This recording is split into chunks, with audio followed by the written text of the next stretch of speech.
96 নং প্রশ্নে বলা হয়েছে ক একটি বাড়ি 1,00,000 টাকায় ক্ষয়ের নিকট বিক্রি করতে চুক্তি করে পরদিন ঘূর্ণিঝড়ে বাড়িটি ধ্বংস হয়ে যায়। এক্ষেত্রে নিম্নের কোনটি সঠিক হবে? অ্যান্সার হচ্ছে গ অর্থাৎ খকে চুক্তির বিক্রয় মূল্য পরিশোধে বাধ্য করা যাবে।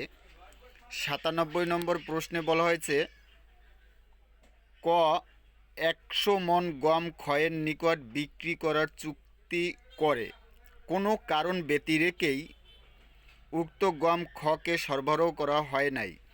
ক্ষয়ের প্রতিকার কি? অ্যান্সার হচ্ছে খ অর্থাৎ খ ক্ষতিপূরণ লাভ করতে পারবে।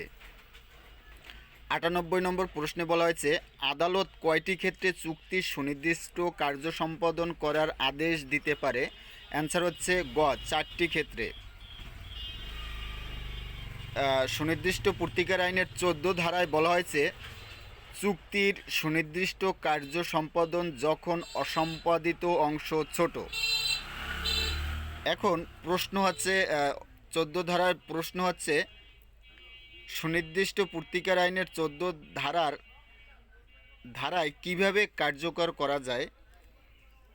অ্যান্সার হচ্ছে ঘ অর্থাৎ যতটুকু অংশ সম্পাদনযোগ্য ততটুকু অংশ সম্পাদনের আদেশ দেবে। এরপর গতে বলা হয়েছে অসম্পাদিত অংশের জন্য আর্থিক ক্ষতিপূরণ দেবে।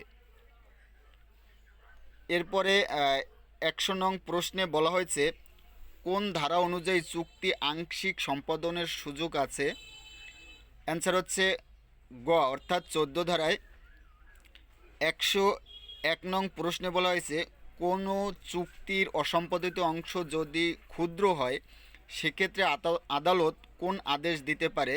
অ্যান্সার হচ্ছে ঘ অর্থাৎ চুক্তির যতটুকু অংশ সম্পাদনযোগ্য ততটুকু অংশ সম্পাদন করার জন্য। খতে বলা হয়েছে অসম্পাদিত অংশের জন্য আর্থিক ক্ষতিপূরণ দিতে পারে। 15 নং ধারায় বলা হয়েছে অসম্পাদিত অংশ বড় হলে চুক্তি বাস্তবায়ন করা যাইবে না।